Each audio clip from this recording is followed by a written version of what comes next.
фарқ байни макрон ва макарон дар чист? Ин макарон мунтазам аст, чи аз як тараф ва чи аз тарафи дигар онҳо баробаранд, дар ҳоле ки дар президент Макрон ягон мунтазамие дида намешавад. Аксар вақт ҷонибҳои мухталифро мегирад. дар тӯли муддати дароз Макрон худро таҷассумгари озодии баён муаррифӣ мекард. ӯ ҳуқуқи худро оиди ошкоро таҳқир кардани муқаддасоти мусалмонон бисёр таҷовузкорона дифоъ кард ва ҳатто иҷоза дод ки ин гуна таҳқирҳои бад дар деворҳои биноҳо намоиш дода шаванд.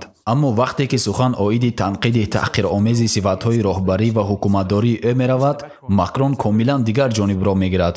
барои мисол изҳороти Эрдоғон вақте ба Макрон пешниҳод мекунад ки ба назди равоншинос рафта худро бисанҷад барои муносибати нафратангез доштанаш нисбати мусалмонон.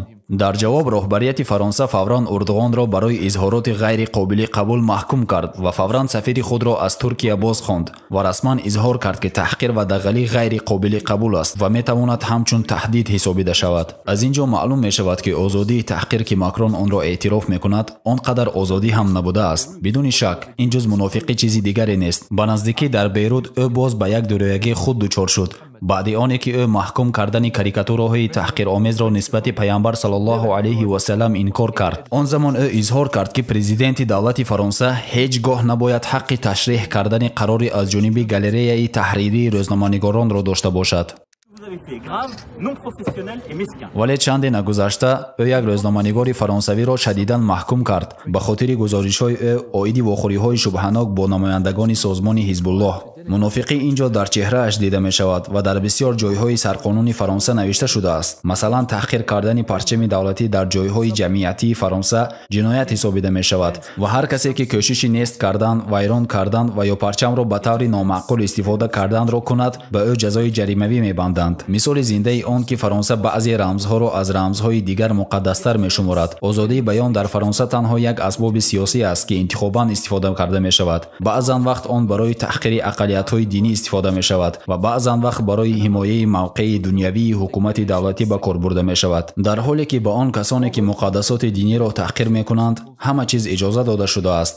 мо инро ошкоро мебинем ки аҳолии мусалмони Фаронса чунин ҳуқуқҳоро надоранд. дарҳои масҷидҳо ва мактабҳои мусалмонӣ дар Фаронса доимо баста мешаванд.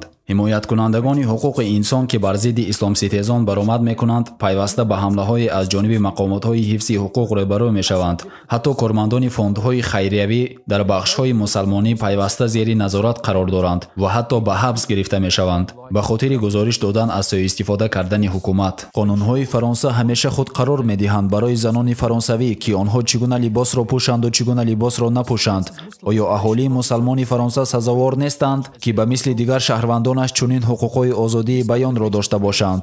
маълум ки не.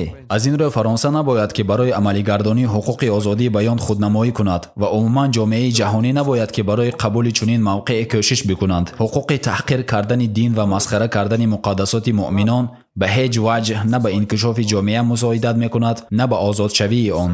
баръакс, он пастшавӣ сифати муҳити иҷтимоӣ ва коиши баъдиро метезонад. он танҳо таҳдиди ҳамбастагии иҷтимоиро дар бар мегирад ва боиси афзоиши тафовути иҷтимоӣ дар байни одамон мешавад. дар ҳисоботи Фаронса соли 2019 1043 ҳолати исломситезӣ номбар шудааст. ин адад нисбатан ба соли 2017 77% зиёд аст ва ин нишондиҳанда бешубҳа афзоиш хоҳад ёфт агар роҳбарияти Фаронса дифои қонуни Фаронсаро оиди таҳқири ҳиссиёти динии муъминон ва масхара кардани муқаддасоти дини онҳо ҳамин хел давом додан гирад.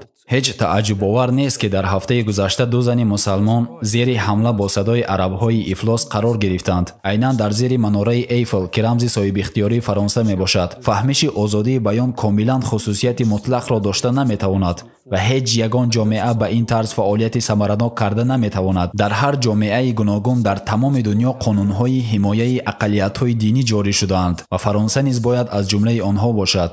вале то ҳол мусалмонони Фаронсаро ба таҳаммулпазирӣ маҷбур мекунанд ва ҳатто таъриф мекунанд он озодиеро ки шахси аз ҳама ба дил наздики мусалмонон пайғамбар Муҳаммад саллаллоҳу алайҳи васалламро таҳқир мекунанд. ва дар охир гуфтаниям ки бигзор роҳбарияти Фаронса ва оғои Макрон бидонанд ки мо дурӯягии онҳоро хуб дида истодаем ва ҳар як шахси солимақл ва соҳибақл онро дида истодааст. Он дуроягие ки шумо нишон дода истодаед шарм ва расвоиро ба бор меорад ва агар аниқтар бигӯем он ҳамчун ниқоби болоӣ ва барои пинҳонкунии хатогиҳо ва нокомиҳои роҳбарияти шумо хидмат мекунад. Аз инро биёед аз макарон каме дарси ибрат бигирем. Дуроягии мухталифро гузоред ва собитқадам бошед. Бародарон ва хоҳарон, барои мо бо паҳн намудани видеоҳо дар сомонаҳои интернетӣ кӯмак кунед.